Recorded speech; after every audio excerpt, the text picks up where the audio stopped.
അസ്സലാമു അലൈക്കും. റാഹത്തല്ല എല്ലാവർക്കും? ഇന്ന് അടുത്തേക്ക് വരാം അല്ലേ? കാരണം ഒരു മോട്ടിവേഷനൊക്കെ നടത്തുമ്പോൾ ആളുകൾക്ക് ഇടയിലൂടെ നടന്നുകൊണ്ട് ക്ലാസ് എടുക്കണം എന്നാണ്. അതാണ് ഓർക്കൊരു ഇൻട്രസ്റ്റ്.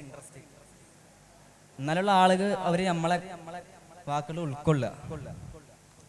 ഇപ്പം നമ്മൾ വിഷയത്തിലേക്ക് കിടക്കുക. നിങ്ങളെല്ലാവരും റെസിഡൻസി അധ്യാപകരാണല്ലേ? ഒരുപാട് ആൾക്കാരുണ്ട്. റെസിഡൻസി അധ്യാപകര് പറഞ്ഞാൽ ഒരു അധ്യാപകര് എന്നതിനെക്കാട്ടിലും ഒരു മാതാപിതാക്കളെ സ്ഥാനത്താണ് അവിടെ പോലെ സ്ഥാനം. കാരണം റെസിഡൻസി ഹോസ്റ്റലിലെ കുട്ടികൾ പറഞ്ഞാല് ഇമ്മാനെയും വാപ്പാനെയും പെങ്ങളെയും കൂട്ടുകാരെയും ഇമ്മ ഉണ്ടാക്കണ ആ പൊരിച്ച മീനും ആ പപ്പടൊക്കെ അല്ലേ അതൊക്കെ ഇട്ടിറങ്ങിയാണ്ട് അറിയാത്തൊരു നാട്ടിലേക്ക് നമ്മൾ വരികയാണ്. സ്വാഭാവികമായും നമുക്ക് കുട്ടികളാകുമ്പോൾ കരച്ചിലൊക്കെ ഉണ്ടാവും. ഞാനൊക്കെ ഒരുപാട് കരഞ്ഞിക്കണ്. ഞാൻ 6ാം ക്ലാസ് മുതൽ ഞാൻ ഹോസ്റ്റലിൽ പഠിക്കാൻ തുടങ്ങിയാണ്. അപ്പോൾ സ്വാഭാവികമായി ഞാൻ കരഞ്ഞിക്കണ്, ഒരുപാട് കരഞ്ഞിക്കണ്. ഒരു മാസത്തോളം എൻ്റെ ഒപ്പമുള്ളവരൊക്കെ ഏകദേശം 2 ആഴ്ച കഴിഞ്ഞപ്പോൾ ഒക്കെ റെഡിയായി. ഞാനെപ്പോഴും കരയന്നെ. അപ്പോൾ ഒരിക്കല് ഉസ്താദ് വിളിച്ചുകൊണ്ട് പറഞ്ഞു, അല്ല എന്തപ്പോ കരയണ്? ഒരു മാസമായല്ലോ എപ്പോഴും കരഞ്ഞിരിക്കണേ, എന്താ എൻ്റെ പ്രശ്നം മോനെ? ഉസ്താദിൻ്റെ അടുത്തേക്ക് ഇങ്ങനെ വിളിച്ചോണ്ട് പറഞ്ഞു. ഞാൻ പറഞ്ഞു ഉമ്മച്ചിനെ കാണണം, ഉപ്പച്ചിനെ കാണണം എന്ന് പറയാണ്ട് കുറേ കരഞ്ഞ് ഉസ്താദിനോട് പറഞ്ഞു, നമ്മള് ഇവിടെ ജീവിക്കണം എന്തിനാ അല്ലേ? നമുക്ക് ഒരുപാട് അറിവുകൾ നേടാണ്ട്. നമ്മൾ വലിയ ആലിമായി നമ്മളെ മാതാപിതാക്കള് കാണുമ്പോ ഒരിക്കലും ആ സന്തോഷം ഉണ്ടല്ലോ, ഓല മുഖത്തുള്ള പുഞ്ചിരി, അത് കാണുമ്പോ വേറെ തന്നെ രസമാണ്. പിന്നെ ഒരു കാര്യം കൂടിയും പറഞ്ഞു, നമ്മളെ ഉപ്പല്ലേ, നമ്മൾ ഉപ്പ ആലോചിച്ച് നോക്കി ഉപ്പാനെ. കാരണം 3 വർഷത്തോളം കടലിന്റെ അങ്ങേ അറ്റത്ത് ഒരു ബസ് വിളിച്ചാൽ പോലും വരാൻ പറ്റാത്ത രീതിയിലാണ് നമ്മളോട് യാത്ര പറഞ്ഞിരിക്കണത്. നമുക്കൊക്കെ ആലോചിച്ച് നോക്കി, ആണെങ്കിൽ 25 റുപ്യ എടുത്താൽ മുറിക്കാനായിട്ട് പോവാ, അതുപോലെയാണ്. അപ്പൊ ഞാൻ ആലോചിച്ച് ശരിയാണ് ഉസ്താദ് പറഞ്ഞത്. അങ്ങനെ ഉസ്താദിനെ പറഞ്ഞുകൊണ്ടാണ് ഞാൻ നിങ്ങളെ മുമ്പിൽ ഇങ്ങനെ നിൽക്കണേ. അല്ലെങ്കിൽ ഞാൻ അന്ന് ഉസ്താദ് നെഗറ്റീവായി പറയുകയാണെങ്കിൽ എന്താണ് അങ്ങനെ നൊലോത്സനെ നൊലോത്സനാണെങ്കിൽ പെര ഇങ്ങോട്ട് വരണോ, പെര പോയി കുത്തിരുന്നൂടെ, അങ്ങനെ പറയുകയാണെങ്കിൽ പോയി എൻ്റെ എല്ലാം പോയി. അങ്ങനെയാണെങ്കിൽ ക്ലബിൽ ചെക്കന്മാരെ പോലെ സിഗരറ്റ് വലിച്ച് നടക്കണ്ടാവും. സ്വാഭാവികമാണ്.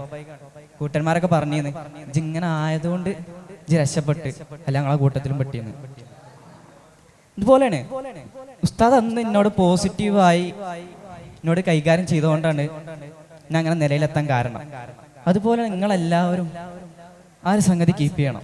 കുട്ടികളോട് നല്ല രൂപത്തിൽ പെരുമാറണം.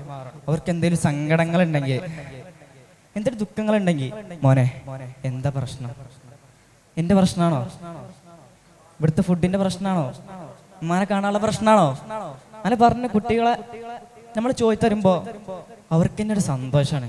ഓ എന്നെ മനസ്സിലാക്കണ ഒരാളെങ്കിലും ഉണ്ടല്ലോ, എൻ്റെ ഉമ്മാന്റെ മാതാപിതാക്കളുടെ സ്ഥാനത്ത് സാറ് നിൽക്കണ്ടല്ലോ എന്ന് പറയുമ്പോ അവർക്ക് തന്നെ ഒരു സമാധാനമാണ്.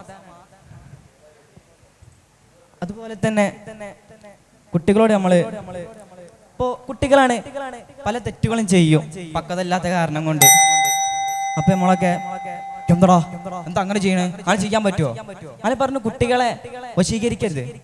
ഓരോന്ന് പറഞ്ഞാണ്ട് ചീത്ത പറയാ, അടിക്ക, എന്തെങ്കിലും തെറ്റ് ചെയ്താ വലിയ മീറ്റിംഗ് വിളിച്ചാണ്ട് അടിച്ചാ ചീത്ത അറിയാ, ഉമ്മാനി പനി വിളിച്ച, നമ്മൾ ചെയ്യരുത്.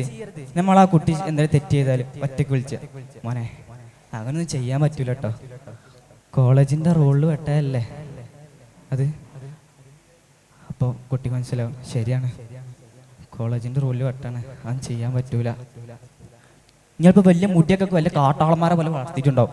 അപ്പൊ മുടിയെ കുളിച്ച 4-5 വലിയ എന്തോ മുടി ഇങ്ങനെ വെട്ടിക്കണവരുണ്ട്. അങ്ങനെ ചെയ്യരുത്. നമ്മൾ ഒറ്റക്ക് വിളിക്കാം. മുടിക്ക ഒരുപാട് വളർന്നിക്കണല്ലോ, നമ്മളെ മുത്തുനബിക്ക് ഇഷ്ടമല്ലാത്ത കാര്യല്ലേ മുടിങ്ങനെ ഫ്രീക്കാക്കി വളർത്തുക എന്നുള്ളതൊക്കെ. മുത്തുനബിക്ക് ഇഷ്ടമല്ലെങ്കിൽ പിന്നെ പടച്ച റബ്ബിന് ഇഷ്ടാവോ? ഇല്ലല്ലോ, ഒരിക്കലും ഇല്ല. അപ്പൊ അതുകൊണ്ട് കുട്ടിക്ക് അല്ലോല വെട്ടുക. അപ്പൊ കുട്ടിക്ക് തന്നെ ഒരു സന്തോഷമൊക്കെ സമാധാനമാണ്. ആ ഉസ്താദ് പറഞ്ഞത് ശരിയാണ്. അങ്ങനെ വെട്ടിയ മുത്തനബിക്ക് ഇഷ്ടമില്ലല്ലോ, അപ്പൊ വെട്ട. മറ്റേ എന്താ വെട്ടാനും പറഞ്ഞു, വെട്ടായിരിക്കാനും പറ്റുക. അങ്ങനെ കയറാം. അപ്പോൾ മാറണം.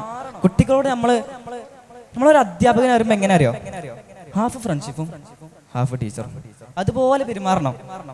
അതാണ് അധ്യാപകനെ പറഞ്ഞാല്. ഇനിയിപ്പോ ഞാൻ പറഞ്ഞാക്കി 2 ദിവസം ഉണ്ടാവും, ഓ ഇതുപോലെ ചെയ്യണം. മറ്റേ ജിമ്മിനൊക്കെ പോയ ആൾക്കാരുണ്ട് 2 ദിവസം ഭയങ്കര എടുക്കലാകാരം അല്ലെ, ഡബല നല്ല പേര്. അങ്ങനെ ഭയങ്കര എടുക്കൽ, വെളുത്തൊക്കെ കൊടുക്കും ആവേശത്തില്.